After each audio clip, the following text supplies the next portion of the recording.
West Bengal বোর্ডের class 10 ম্যাথের complimentary angle চ্যাপ্টারের একটা প্রবলেম দেখো। If two angles alpha and beta are complementary, তাহলে আলফা অ্যান্ড বিটা যদি কমপ্লিমেন্টারি অ্যাঙ্গেল হয় আমরা জানি তো sum of complementary angle is equal to 90 degree. তাহলে alpha plus beta is equal to হবে আমার 90 ডিগ্রি। তাহলে এখান থেকে যদি আমরা আলফার ভ্যালু বের করে নিই তাহলে কত হবে, alpha is equal to 90 degree minus beta. এইবার যে প্রবলেম রয়েছে রাইট সাইডটা আমরা আগে করে নিই। R H S is equal to, এখানে গিভেন রয়েছে cos beta by cos alpha into 1 plus sine beta. তাহলে এখান থেকে আমরা আলফার ভ্যালু ফাইন্ড করে নিয়েছি।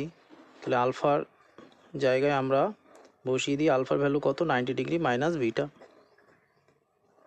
90 মাইনাস বিটা, আর এখানে 1 প্লাস সাইন বিটা।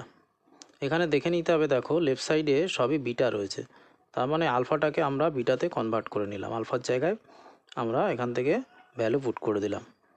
তাহলে উপরে রইল কি কস বিটা, নিচে কস 90 মাইনাস বিটা মানে হচ্ছে কত, সাইন। কস 90 মাইনাস থিটা মানে আমরা জানি সাইন থিটা, থিটা মানে এখানে বিটা, আর 1 প্লাস সাইন বিটা এখানে রইল। এবার cos theta by sine theta মানে কি আমরা জানি ট্যান কট থিটা, তার মানে হচ্ছে কট বিটা হয়ে যাবে। Cos beta by sine beta হচ্ছে কট বিটা, আর এখানে রইল 1 প্লাস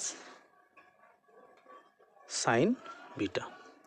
তাহলে এবার যদি এটা গুণ করে দিই, মাল্টিপ্লাই করে দিই, তাহলে কী হবে, কট বিটা প্লাস এখানে sine beta into cot beta.